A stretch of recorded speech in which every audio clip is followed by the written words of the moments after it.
послужило этому всему, ранее возникшая ссора, конфликт на почве имущественного характера, скажем так. И вот, автомобиль, который мы собирались брать, камберцы, Сухума, за ними их преследовал второй автомобиль, где сидели ряд лиц, в настоящее время находящиеся в розыске.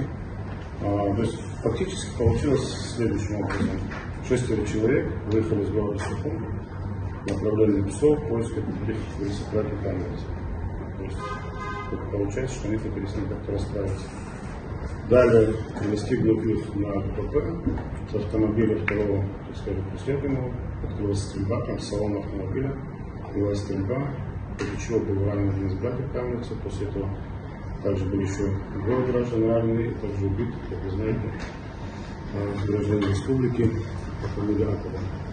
Случайные прохожие люди, что вела себя реально, как вот уже наши эксперты подтверждают, беспорядочная стрельба с автомобилем.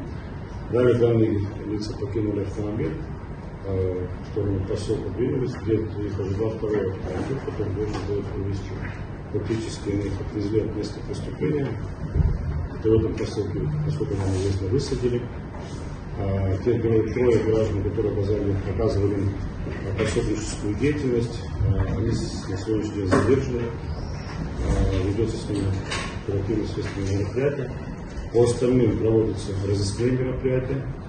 То есть есть ряд моментов, которые отрабатываются. Сейчас, в принципе, пока озвучить их не могу, чтобы не быть нормально остановлены. В ближайшее время обязательно данных лиц задержим.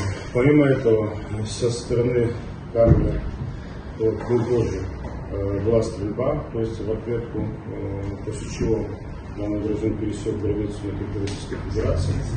Фактически не для этого был удар, он уже был задержан при помощи наших коллег, которым мы оперативно сообщили.